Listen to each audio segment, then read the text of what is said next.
24 թվականին 26.5 միլիարդ դրամ գույքահարկը հավաքագրվել, 25 թվականին նախատեսվել է 33.5 միլիարդ դրամ գույքահարկը։ Ուրեմն միայն փոխադրամիջոցներից այդ գույքահարկից հավաքվել է 13.5 միլիարդ 24 թվականի համար եւ մոտավորապես 14 միլիարդ դրամ էլ հավաքագրվի 25 թվականին։ Հիմա Երևանի քաղաքացիները կամ մեքենա ունեցողները կամ վարորդները գույքահարկը վճարում են, որպեսզի Երևան քաղաքում իրենց մեքենաները Երևանի փոսերում չջարդեն, այսինքն այդ մասով գոնե անվտանգ երթևեկեն, այսինքն չխափանվի իրենց մեքենաները։ Ես ինքս մեքենա չունեմ, բայց ես խոսում եմ վարորդների անունից։ Ու այս մարդիկ գումարը այդ գույքահարկը վճարում են, որպեսզի իրենց մեքենաները չջարդի, բայց Երևան քաղաքի փողոցները լիքն են կամ հարուստ են փոսերով։ Սրա մասին այսօր խոսվել է, շատ չկրկնվեմ, Երևանի տարբեր վարչական շրջաններում կամ տարբեր թաղամասերում ոչ միայն փոսերն, այլ ամբողջ փողոցը քանդված։ Նման դեպքեր կան, ասվեց Շենգավիթ վարչական շրջանում են Շենգավիթի սեփական սեկտորում, այդպես դեպքեր կան Սիլիկյան թաղամասում, Հաղթանակ թաղամասում, ուրեմն Հաղթանակ թաղամասում եղել ենք, ես դրա մասին մի քանի անգամ գրառումներ արել եմ, այնտեղ ոնց որ այդ թաղամասը մոռացված լինի Երևան համայնքի կողմից, այդ թաղամասի փողոցներում փոսեր չեն, խրամատներ են։ Ու այդ փոսերը այդ մարդիկ բողոքում են, քաղաքացիները իրան կահազանգում են, ասում են պետքա վերանորոգվի, հիմնանորոգվի։ Եվ բացի այդ փոսերից, ուրեմն 82.5 միլիոն դրամ անցած տարի 24 թվականին ավելի ճիշտ ծախսվել է հետիոտային անցումների համար, 80 միլիոն է նախատեսվել է 25 թվականին։ Հիմա պարոնեք իշխանավորներ, դուք ընդհանրապես մեքենայով շրջում եք, ոտքով շրջում եք բացի մեքենայից, իշխում եք ավտոյից, օրինակ Կոմիտաս պողոտայում, Կոմիտաս փողոցում, Փակ շուկայի մոտ տեղադրել եք, ուրեմն տեղադրել եք վերելակ, որը չի գործում, եւ որի հետևից չեն է գնում, տենան գործում է, չի գործում, փչացել է, ինչի համար է փչացխի չեն պատրաստում։ Նույնը կա նաև նորքի զանգվածում։ Նորքի զանգվածում, այո։ Սա այս մի նկարն եմ արել, այս վերելակի, որը որ չի աշխատում, խափանված է։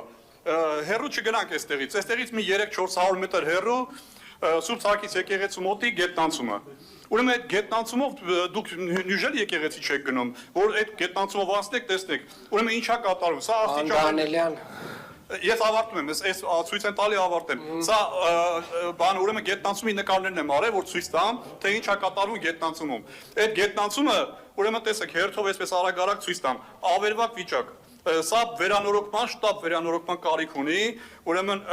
ես նույնիսկ մի հատ առաջարկ անեմ, այս մասը օրինակ, հիմա սա ցույց տամ, ուրեմն լույս չկա, պատերը թափված, այդ ծեփերը, այդտեղով հիմա սպասեք մեկ վայրկյան, ուրեմն այստեղ շատ հարմար կլինի ավտոկայանատեղի կառուցելու համար կամ ավտոկայանատեղի տրամադրելու համար։ Այնպես որ այս գետնանցումը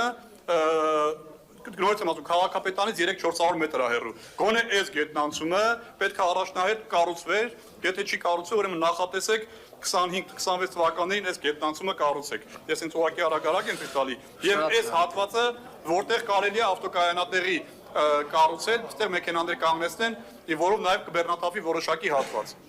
Շնորհակալ եմ, պարոն Փամբուխչյան։ Շնորհակալություն, պարոն Դանելյան, դուք գրեթե ելույթ էր ձեր հարցեր չէր, բայց գետնանցումների մասով ուզում եմ նշել, որ մենք քաղաքապետանում մշակում ենք ծրագիր առհասարակ բոլոր գետնանցումներին վերաբերվող, թե ինչ սկզբունքով եւ ինչ ֆորմատով պետք է մենք տանք բիզնեսին, որպեսզի այնտեղ իրենք իրականացնեն որոշակի բարեկարգման աշխատանքներ եւ ունենան իրենց հետաքրքրվածությունը։ Ուզում եմ նշել, որ նաեւ քննարկվել է ձեր նշած Գրիգոր Լուսավորչի գետնանցումը եւ մի շարք այլ գետնանցումներ քաղաքի տարբեր մասերում։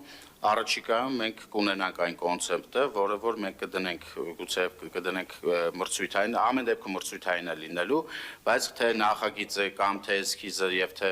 մնացած բովանդակային մասը կդնենք մրցույթային տարբերակների եւ մենք հույս ունենք, որ արդեն այս տարի կավարտենք եւ մյուս տարի մենք կունենանք որոշակի շահումներ եւ մեր գետնանցումները կբերենք պատշաճ տեսքի։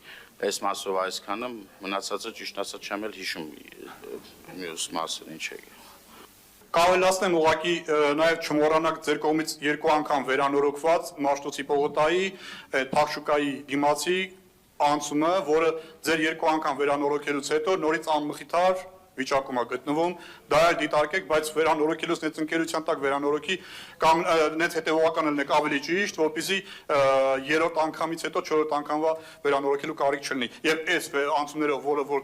որ ընկերությունը որ կվերանորոգի, հետևողական եւ պահանջատեր լինի, որպեսզի նորմալ վերանորոգեն քաղաքային բյուջեի կամ ժողովրդի հավաքագրած գումարը չմսխվի։